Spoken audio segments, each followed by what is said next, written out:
You must be getting curious about what this little butterfly is doing now, since I told you that it is impossible for her to find rest in worldly pleasures or in spiritual consolations.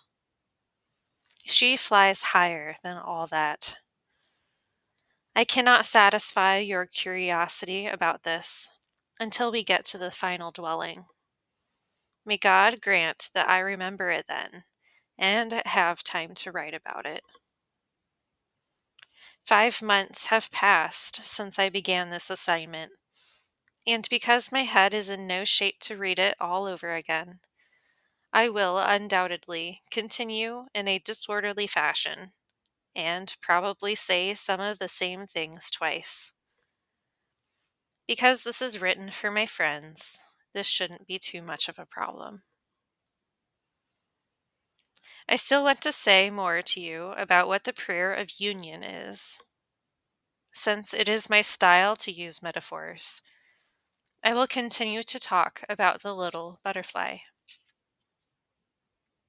She is always fruitful in the good she does for the other souls and for herself, but she cannot find a place to let down and rest. You've often heard it said that God spiritually betroths himself to souls. Blessed be his mercy that he is pleased to be so humble. The comparison is a crude one, but the sacrament of marriage is as close as I can come to evoking the bonding that unfolds between the soul and God. The difference is that human marriage contains all things, while in the spiritual wedding, nothing remains that is anything other than spiritual. Pleasures of the body have little to do with this union. The spiritual delights the beloved shares with the soul are 1,000 leagues removed from the pleasures married people must experience. It is all about love melting into love. Its expression is absolutely pure, exceedingly delicate, and gentle.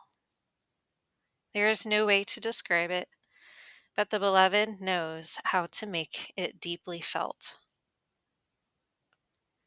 It seems to me that the prayer of union does not quite reach the point of spiritual betrothal. It's more like what occurs here on earth when two people are in the process of considering marriage. There is a discussion about how compatible they are, if they are in love, and how they can spend time getting to know each other better so that they can appreciate each other more. This is what happens with the soul and God. The agreement has been made. The soul is fully aware of how wonderful her beloved is, and she is eager to do whatever she can do to make him happy. His Majesty clearly understands the soul's desire to please him, and this does make him happy. So he grants her this mercy, wishing for her to know him more intimately. He arranges for them to meet alone together, as they say, and joins himself with her. We can compare this union to that kind of exchange because they are both over quickly. There is no more giving and taking. Now the soul has caught a secret glimpse of who this spouse she is about to accept really is. She could not comprehend with her senses and her faculties in 1,000 years what she understands here in the briefest moment of direct connection.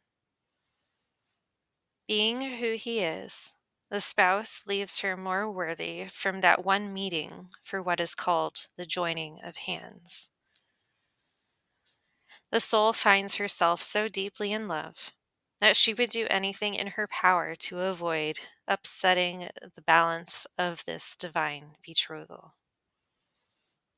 But if she becomes careless and allows her affection to drift away from him, she loses everything. This loss is just as extreme as the blessings he had been granting her, which far exceed description. And so I ask the souls whom God has brought to this juncture not to neglect him now.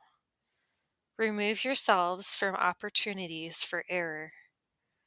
Even in this advanced state, the soul is not quite strong enough to withstand temptation. Later, she will be. In the next dwelling, the engagement between the soul and her God will be complete. For now, their communication is based upon a single tryst, as they say. The spirit of evil will meticulously plan its strategies to combat this betrothal and ruin the marriage. Later, once it sees how completely the soul is surrendered to her spouse, it doesn't dare make trouble. It knows by experience that if it tries anything, its own loss will be radical and the soul's gain even greater. I tell you, friends, I have known people who were quite elevated and, having reached this state, still succumbed to the insidious deceit of the spirit of evil. As I have often said, if the spirit of evil is to win over a single soul of this high station, it must have to gather together all the forces of the underworld, because the downfall of such a soul includes the downfall of a whole multitude. The spirit of evil has a lot of experience in this area. Think of how many souls God can draw to himself through a single holy being. The martyrs inspired thousands to praise God. Look at Saint Ursula. What about all the souls that got away from the spirit of evil through the instruments of Saint Dominic and Saint Francis and the founders of other spiritual lineages? Now it's Father Ignatius of Loyola who causes the spirit of evil to lose souls. Each of these saints, as we have read, received similar favors from God. All they did was stay strong in their commitment to not jeopardize the divine betrothal through their own unconsciousness. Oh, my friends, this beloved of ours is as ready to grant favors to us right now as he was to those others back then, maybe even more so. There seem to be fewer souls these days who care about receiving his blessing. He needs us. We're too self absorbed, too attached to our individual rights. What a big mistake we make. May the Beloved, in his mercy, enlighten us so that we do not fall into such darkness.